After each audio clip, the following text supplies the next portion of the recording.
हरिओम। कल प्रभु जी आपने देखा कि चंद्रमा किस तरह से मन को प्रभावित करता है, और ये बातें इसलिए भी कर रहा हूं कि आप चंद्रमा को अच्छी तरह से समझ लें एक बार। उससे क्या होगा कि आगे जो आपको बातें बताएंगे उसमें आपको समझने में बहुत आसानी हो जाएगी। मन का और चंद्रमा का संबंध समझ लें तो बहुत क्लैरिटी आ जाएगी। कई बार ऐसा होता है प्रभु जी कि हमारे मन में आता है, हम कुछ काम कर लेते हैं, बाद में मुझे लगता है ये कैसे हो गया। कभी कुछ कार्य हो जाता है, लगता है हम तो ये करना ही नहीं चाहते थे, ये कैसे हो गया, दुखी हो जाते हैं। कई बार कुछ ऐसे कार्य हो जाते हैं, लगते हैं अरे ये कैसे हो गया, मेरी तो इतनी सामर्थ्य ही नहीं थी। ये सब मन इच्छा, मन फिर विचार, फिर कर्म, और हम करते हैं। और ये सब करने के पीछे इस सौरमंडल की तरंगें अपना प्रभाव दिखाती हैं। उनका आकर्षण और विकर्षण हमारे मन को प्रभावित करता है। ये किसी ज्योतिषीय विवेचन नहीं है, वैज्ञानिक भी मुझे नहीं पता, वो सब कहेंगे ये सब क्या है, लेकिन ये एक चिंतन है, इसको एक कहानी की तरह ही आप समझ लीजिए। चंद्रमा में गुरुत्वाकर्षण है, लेकिन पृथ्वी से कम है। उसमें इतनी शक्ति नहीं है कि वो पृथ्वी के तत्वों को अपनी ओर खींच ले, स्थूल तत्वों को, लेकिन जल में हलचल पैदा कर सकता है। वो मैंने आपको कल बताया। समुद्र में ज्वार भाटा पूर्णमासी को वो पूरी तरह से अपने जब प्रभाव में होता है तो हलचल को बढ़ा देता है। ये शरीर क्या है? इस शरीर का भी 70-80% शरीर में क्या है? जल ही तो है। और ये जल चंद्रमा के प्रभाव से हलचल पैदा करता है। जैसे समुद्र में ज्वार भाटा आता है हर दिन, ऐसे ही हमारे मन में भी ज्वार भाटा आता है, हमारे मन में भी ज्वार भाटा चलता है। और चंद्रमा पूर्णमासी के दिन उस पूरे जल को जब अपने गुरुत्वाकर्षण शक्ति से हलचल पैदा करता है, हमारे मन में हलचल होती है। 4 दिन, पूर्णमासी के आसपास के 4 दिन, ये 4 दिन में जो होता है, तो हमारे उस समय जो स्वभाव होता है, उस समय जो भी हमारी प्लानिंग होती है, उस समय जो भी हमारे विचार में आता है, उसमें उद्विग्न हो जाता है, उत्तेजना आ जाती है, और 26 दिन तक उसका असर रहता है। इसलिए पूर्णमासी के 2 दिन पहले बाद 4 दिनों में बहुत संयमित रहना चाहिए। वो हमारे संयम की परीक्षा होती है। हर महीने हमारे संयम की परीक्षा होती है, हम साधक हों या गृहस्थ हों।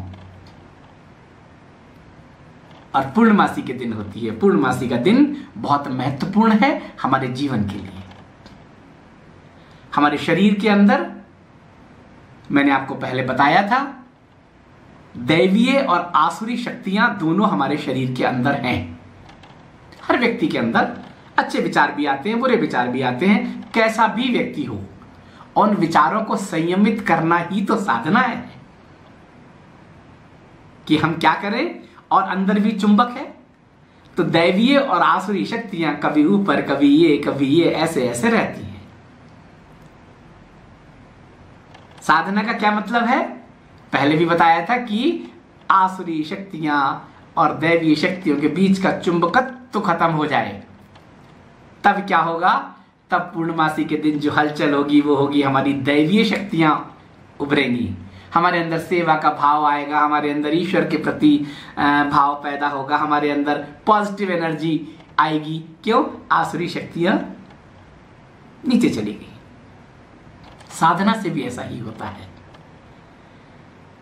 तो चंद्रमा पूर्णमासी के 4 दिनों में हमारे विचारों को, हमारे भावों को उत्तेजित करता है। कोई प्लान करें उसी समय करें, कोई विचार करें उस समय करें, चिंतन करें उस समय करें, और जो दूसरे तरह के विचार हैं कोशिश करें कि उन दिनों में ना आए, क्योंकि उसका प्रभाव 26 दिन तक रहता है। जब हम आपसे कहते हैं कि ये क्रियाएं करें, तो वो क्रियाएं होती हैं मन को वश में करने के लिए। हम मन के वश में होते हैं, इसलिए नकारात्मक सकारात्मक जैसे भी विचार आते हैं हम उसको लेके आगे बढ़ जाते हैं। तो मन को वश में रखने के लिए ही वो क्रियाएं हैं।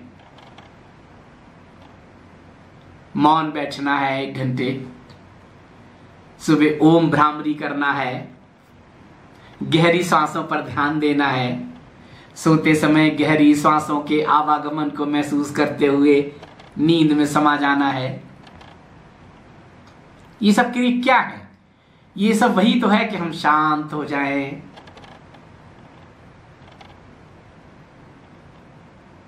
मन को वश में करने की ये क्रियाएं हैं।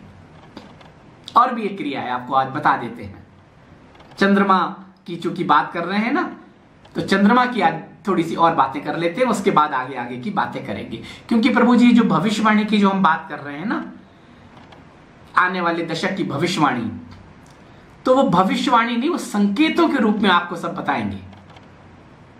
इस दशक में चंद्रमा का क्या प्रभाव होगा, किन लोगों पर होगा, कैसा होगा, कैसे विनाश होगा, कैसे नवनिर्माण होगा, क्यों होगा।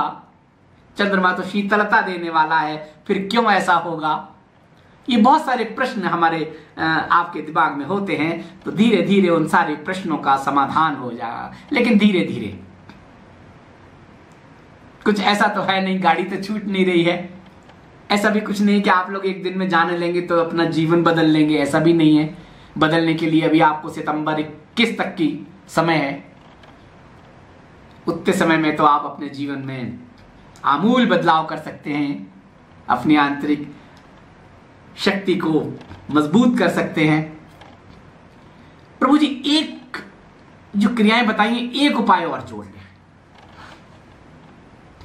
शाम को जो लोग मौन ध्यान करने की प्रक्रिया शुरू कर दी है, कुछ लोग करते हैं, वो 1 घंटे की जो प्रक्रिया थी, तो मैसेज आते थे कि हमने करना शुरू कर दिया है सोने से पहले, और एक बार करते करते सो जाते हैं, लेटे लेटे करते हैं वो।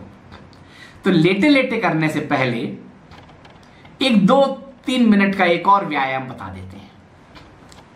आप क्या करें, चंद्रमा बालकनी में, छत पर, बरामदे में, कहीं भी चंद्रमा के सामने बैठ जाएं थोड़ी देर के लिए। चंद्रमा नहीं दिख रहा है तो भी पता होता है ना कि ये चंद्रमा यहां से आ रहा है। कलाएं तो दिखती हैं ना, 1 कला 2 कला, छोटा बड़ा जैसा भी दिखे।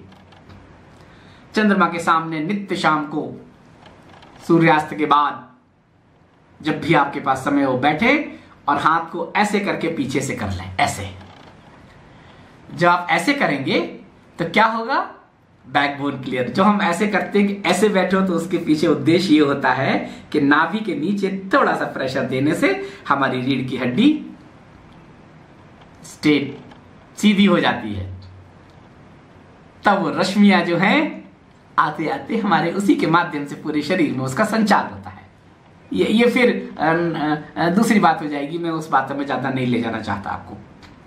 ऐसे ही जब हम पीछे करते हैं, ऐसे करके ये करा, दाहिना हाथ ऊपर, बायां हाथ पीछे, बाईं हथेली पीछे, और ऐसे करके ऐसे बैठ जाए थोड़ा सा, ऐसे कमर पर, ये हमारी ये दोनों हथेलियां कमर पे आ गई, ऐसे हो गया। अब क्या करना है, अब हमें ऊपर देखना है, 45 एंगल से चंद्रमा को देखना है, चंद्रमा की तरफ देखना है, एक टक देखने की कोशिश करना है, और अपने इष्ट का स्मरण करना है। नहीं है तो शांत भाव से देखना है।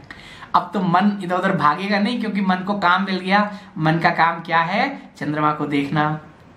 चंद्रमा नहीं दिख रहा है तो आसमान को देखना, आसमान को देखना और आनंद लेना।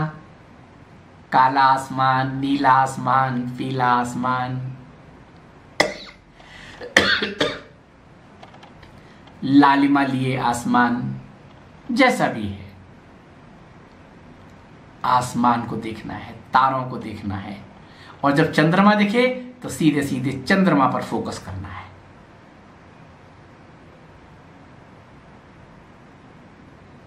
7 मिनट तक बैठें। फिर धीरे से पलकें बंद कर लें, फिर खोलें। जितनी देर देख सकते हैं बिना पलकों को झुकाए चंद्रमा को देखें, फिर पलकें बंद कर लें। चंद्रमा नहीं दिख रहा है, उसी दिशा में अगर तारे दिख रहे हैं तो तारों को देख लें। तारे भी नहीं दिख रहे हैं तो आसमान को देख लें। कहीं आसमान में प्रकाश तो होगा ही, जहां से चंद्रमा निकलता है उस प्रकाश पर अपने आप को केंद्रित कर लें।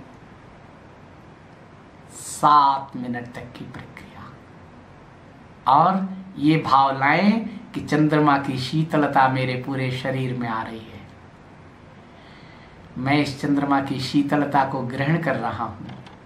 मेरे शरीर का रोम रोम, मेरे शरीर का सेल सेल इस आसमान से चंद्रमा की शीतलता को ग्रहण कर रहा है और मेरा शरीर शांत हो रहा है, शांत हो रहा है, शांत हो रहा है। आनंद लीजिए। शांति में आनंद आता है ना, तो शांत हो रहा है। और ये शांति का कारण क्या है? ये चंद्रमा जो आसमान से शीतल तरंगों को हम तक ला रहा है, और मैं उस तरंगों को ग्रहण कर रहा हूँ, ग्रहण कर रही हूँ, आनंद ले रही हूँ उसके दर्शन करके, उसको देख के, उसके स्वरूप को देख के। और चंद्रमा को तो बहुत सुंदर, सौंदर्यवान, रूपवान बताया गया है हमारे पौराणिक कथाओं में। तो हम उस रूपवान, सौंदर्यवान, गुणवान उस चंद्रमा को देखकर मैं बहुत, मुझे आनंद आ रहा है, और मैं उसके गुणों को अपने आत्मसात करने की कोशिश कर रहा हूँ, कर रही हूँ।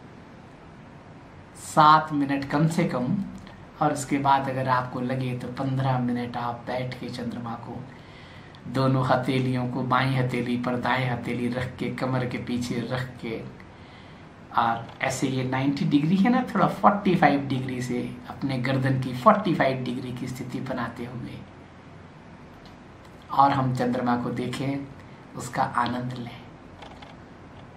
देखिए, करके देखिए। मैं तो अपने अनुभव की बात बताता हूं कि आप भी अनुभव करके और महसूस करके देखो।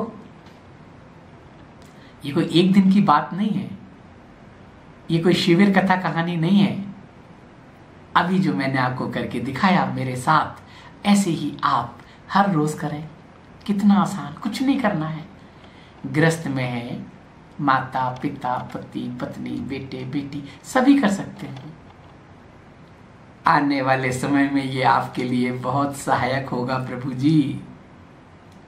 इसलिए आज ही जाग जाओ, आज से ही करना शुरू करो। ज्यादा समय नहीं दे सकते, मत दो। थोड़े समय मौन बैठ लो, थोड़े समय भ्रामरी कर लो, थोड़े समय गहरी सांसों का ध्यान कर लो। सोते समय गहरी सांसों पे ध्यान करते हुए सो जाओ। क्या जा रहा है इसमें?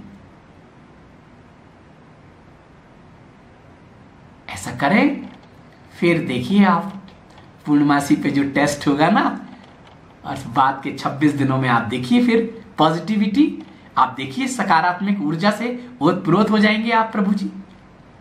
लेकिन करना तो आपको पड़ेगा, तो करिए और आनंद लीजिए। आपके मन में प्रश्न उठेगा कि चंद्रमा ही क्यों? चंद्रमा के अलावा और भी तो ग्रह हैं, जल है, वायु है, अग्नि है, सबका तो प्रभाव पड़ता है। बुध है, बृहस्पति है, सूर्य है, शुक्र है, शनि है। और शनि की तो हम लोग बहुत पूजा करते हैं। हम तो मानते हैं कि बस शनि अगर ठीक रहे तो सब ठीक रहेगा। ये सब बातें करते हैं ना प्रभु जी। तो मैं ना किसी का विरोध कर रहा हूं, ना ही आपको कर रहा हूं। आप जो करते हैं करते रहिए। जो भी करते हैं, जो भी पूजा करते हैं, पाठ करते हैं, जिसको मानते हैं सब करते रहिए। लेकिन बस थोड़ा सा ये ऐड कर लीजिए, वैल्यू एडिशन। 24 ही मिनट तो है केवल 24 घंटे में, कर लीजिए आधा घंटा। आधा घंटा हमारे लिए ही सही, बाबा जी के लिए ही सही। लेकिन समझ में आना चाहिए। तो आपका अगर ये प्रश्न करते हैं तो प्रश्न भी जायज है, आप इसको भी समझ लें। चंद्रमा तो सच में शीतलता देता है, उसकी तरंगें भी सकारात्मक होती हैं, क्योंकि उसमें जब ताप नहीं होगा तो उसमें आवेश नहीं होगा। लेकिन चंद्रमा वाहक होता है, चंद्रमा का मन से संबंध है और चंचल भी है। तो इसको ऐसे समझ लें कि हमारे आप में से कोई बहुत चंचल होता है ना, तो जो बहुत चंचल होता है वो एकाग्र नहीं होता, उसका एक जगह मन नहीं लगता। हम लोग कह भी देते हैं कि ये तो बहुत चंचल है, अभी यहां अभी वहां अभी वहां, लेकिन वो चंचल मन जो होता है ना, वो बहुत भावुक भी होता है, वो किसी का गलत नहीं करना चाहता, हो जाता है। आप देखना जो बहुत चंचल प्रवृत्ति के लोग होंगे वो बहुत सेवा भावी होंगे, उनका मन करे इसकी भी सेवा कर ले, इसकी भी सेवा कर ले, इसकी भी सेवा कर ले। जो उन्हें प्यार से बुलाएगा वहीं बैठ जाएंगे, वहीं बातें करने लगेंगे। जो उन्हें प्यार से कुछ कहेगा हाँ हाँ हाँ, और लोग उनसे अपना काम भी निकाल लेते हैं। ऐसा होता है चंचल लोगों की प्रवृत्ति, वो बहुत अंदर से भावुक होते हैं। जरा ये कर देना, ये काम कर देना, ये कर देना, सब काम अपने निकाल लेते हैं। और वो बहुत प्यार से कर लेता है, क्योंकि उसे को प्यार से किसी ने कहा है ना, वो चंचल भी है, भावुक भी है मन उसका, तो वो कर देता है। बाद में इसको उसका दुख भी उठाना पड़ता है। कभी कभी वो अवसाद में भी चला जाता है, निराशा में भी चला जाता है, आवेश भी आ जाता है। क्यों? कुछ गलत भी हो गया ना, उसका तो कोई भाव नहीं था, लेकिन किसी ने उससे करवा दिया, और जब वो बात सामने आ गई तो दोष उसी को दे दिया। उसने तो अच्छे के लिए किया, लेकिन प्रतिफल तो उसको विपरीत मिला। निराशा आ जाएगी, तनाव आ जाएगा। तब क्या करेगा? तब वो या तो एकांत में चला जाएगा, अवसाद, और या फिर वो जो उसके अंदर जो भर गया है ना कि मैं तो सबके लिए अच्छा अच्छा करके मेरा पूरा जीवन हो गया, मैंने तो सबके लिए अच्छा अच्छा किया, मैं तो आनंद में जिसने जो किया वो किया, लेकिन क्या मुझे मिला? आवेश में उसमें वो सब फिर एकदम से निकल जाएगा। देखना जो लोग धीरे धीरे पीते रहते हैं ना घूंट प्रतिकूलता के, और बाद में जब वो निकलता है विस्फोट कर देता है। ऐसे ही चंद्रमा है। चंद्रमा बहुत चंचल है, बहुत जल्दी दोस्ती हो जाती है उसकी सबसे, और ये सब तरंगों से हो रहा है, स्थूल में कुछ नहीं है। जो लोग बहुत आजकल के बच्चे हैं तो कहेंगे ये कैसे चंद्रमा चला जाता है। ये सब आकर्षण और विकर्षण से हो रहा है, सब तरंगों से हो रहा है। इस सौर मंडल में जितने भी ग्रह हैं वो बहुत दूर हैं हमसे, चंद्रमा सबसे पास है। सूर्य तो करोड़ों किलोमीटर दूर है,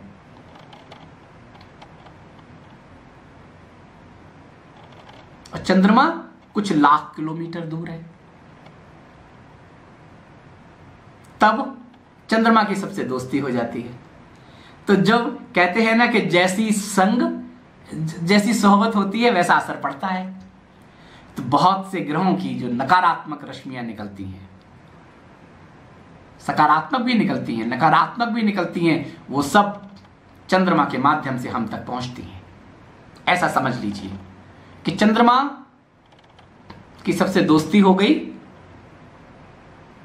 प्रकाश चंद्रमा को देखिए कितने करोड़ों किलोमीटर दूर है, वो ताप देता है प्रकाश को, लेकिन चंद्रमा शीतलता, परावर्तन होता है उसका शीतल बन के। ऐसा ही होता है ना। ऐसे ही चाहे शनि ग्रह हो और ग्रह हो, उनके यहां पर पॉइंट है, मैग्नेट है। वो मैग्नेट उन रश्मियों को अपने गुरुत्वाकर्षण के आकर्षित करते हैं, और आकर्षित करके फिर उसका परावर्तन हम तक पहुंचता है। तो हम कहते हैं अभी शनि की ये दृष्टि है, बृहस्पति की ये दृष्टि। मुझे ज्योतिष नहीं आता, लेकिन ज्योतिषीय गणनाओं वाले जब इन ग्रहों की बात करते हैं तो हमारे मन में सवाल आता है कि ये ग्रह तो करोड़ों किलोमीटर दूर है, इनका मानव मन पर कैसे असर पड़ सकता है? लेकिन प्रभु जी, ये हमारा ही तो सौरमंडल है, और हमारे जो ऑरा की जो लेयर्स हैं, इनमें मैग्नेटिक फोर्स है, चुंबकीय, और स्पेस में पॉइंट्स हैं, चुंबकीय पॉइंट्स हैं। अगर इसको समझाने लगूंगा तो फिर 2-4 घंटे ऐसे निकल जाएंगे, इसलिए मैं तो आपको अभी जो लौट फिर के हम चंद्रमा की बात कर लेते हैं। तो ये ग्रह वहां से क्रिएट करते हैं सकारात्मक नकारात्मक ऊर्जाएं, और जो बड़ी बड़ी मैग्नेट हैं आसपास, वो मैग्नेट उसको ग्रहण करती हैं, और हमारी जो मैग्नेट है वो फिर उसको ग्रहण करती है। इसका एक पूरा सिस्टम है। तो चंद्रमा उन सब चीजों को, क्योंकि सबसे करीब चंद्रमा ही है, चंद्रमा से हमारे पास आने में कितना समय लगता है प्रकाश का, जो साइंस वाले हैं वो जानते होंगे, मुझे बहुत साइंस की जानकारी नहीं है, मेरा साइंस विषय भी नहीं रहा।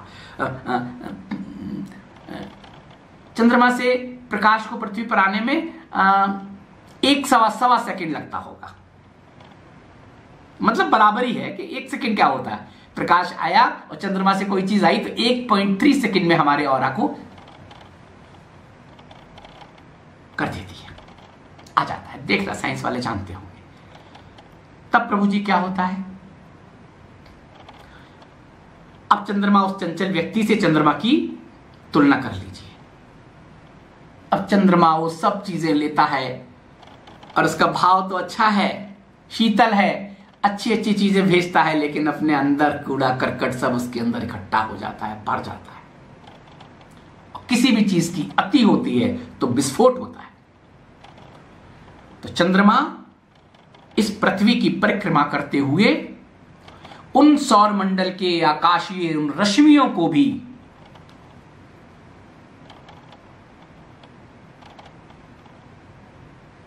पृथ्वी के जीव जंतुओं तक पहुंचाता है, क्योंकि पूरी पृथ्वी का चक्कर लगा रहा है इतनी जल्दी। 27 दिन में पूरी पृथ्वी का चक्कर लगा लेता है। 27 नक्षत्र हैं तो हर नक्षत्र पर उसकी दृष्टि पड़ती है।